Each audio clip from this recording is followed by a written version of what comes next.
This is the plan of Bad Gevel.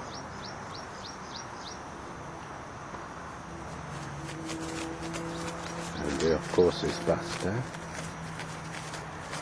doing his thing. Buster? Yeah.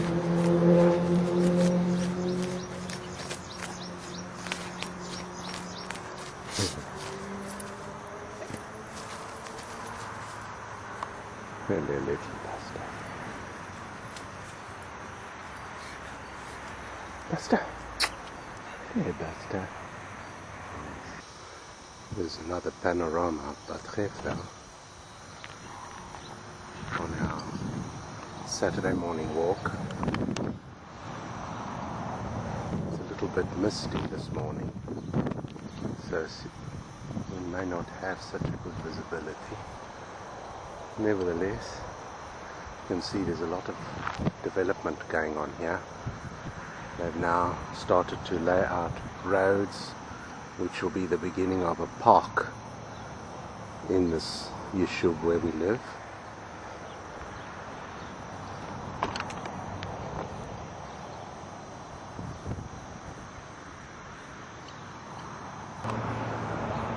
Some more example of what's going on in the yeshub these days. More building of roads.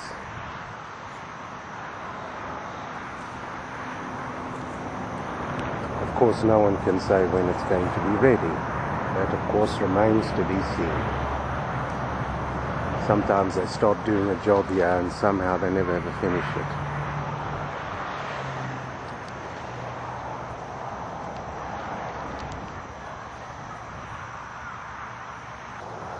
Here we have more of the same, just a little bit further to the south of the yeshub, going towards the border of the green line.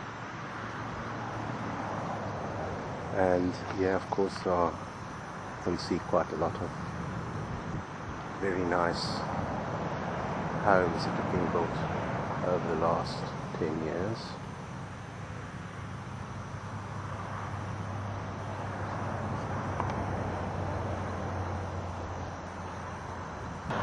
And there to the south of the yeshuv is Tulkarem. It's rather misty, so won't be possible to see it all that clearly.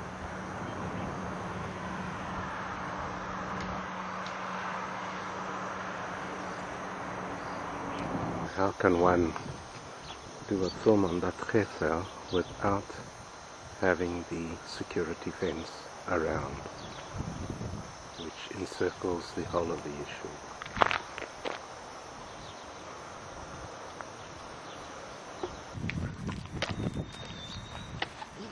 Hello, Buster.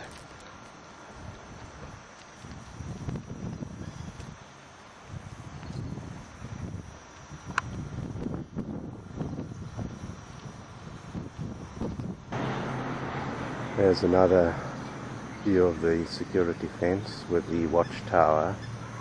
Fortunately, it's very quiet out here and one wouldn't even be aware of any hostilities apart from the occasional gunfire which one hears when they search for a wanted activist or terrorist. This is the main road of Bad Gevel.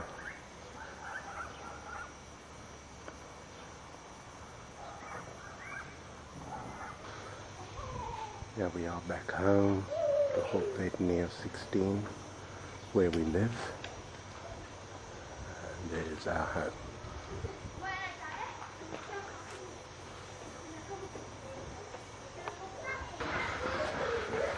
Just entered the entrance to our house.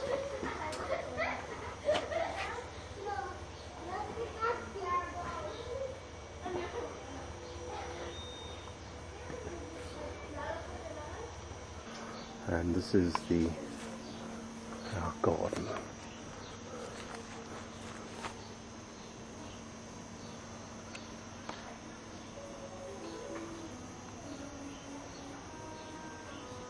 Buster!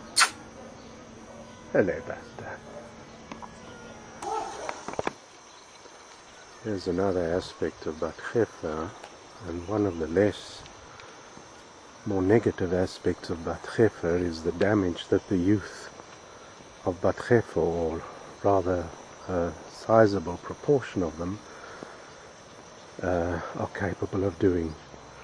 The moment they see a bench where people can sit, they take incredible pleasure in just ripping it apart.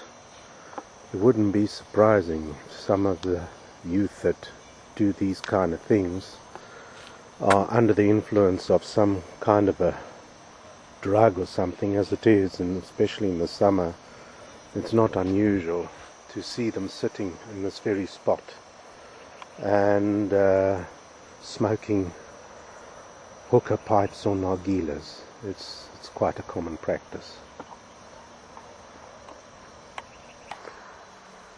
They're also very fond of having picnics, and as you can see here, their leftovers of their picnics, the filth, the muck, and that can remain here for days and days and days, and nobody seems to care.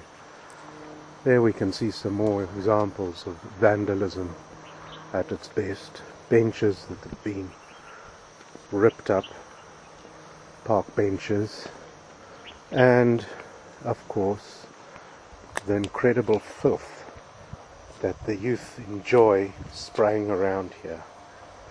It's very sad, but this is probably the kind of education that they have in this part of the world. Certainly no great credit. Here, of course, we see once again the security fence that surrounds the Bat Gefa. Basically, you have the fence plus the concrete wall, as well as an electric fence to prevent incursions. And there in the distance, one can perhaps make out Tulkarem. Visibility is not very great, as it's a little bit misty today, but it extends the whole length, the security fence. We are fortunate in that it's very quiet out here, and we don't have much incursions. In fact, we don't have any incursions. In the beginning of the Intifada years, there used to be a lot of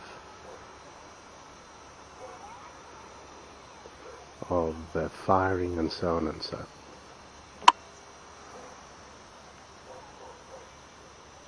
And this is all a couple of meters from our house. Here is the border, of course, continuation of the wall, and on the other side is Tulkarem. From this aspect we could perhaps get a slightly better view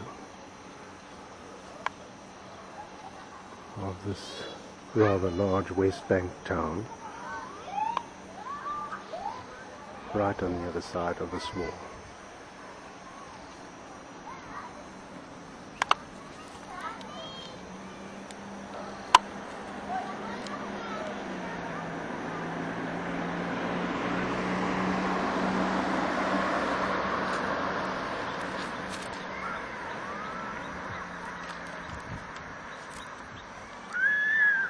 Rather depressing, one would say, all this. Nevertheless, it's fact of life. It being what it is.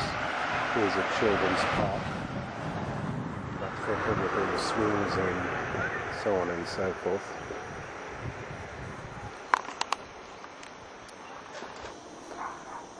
Another view from Bat Gefa from the top, near the famous pergola.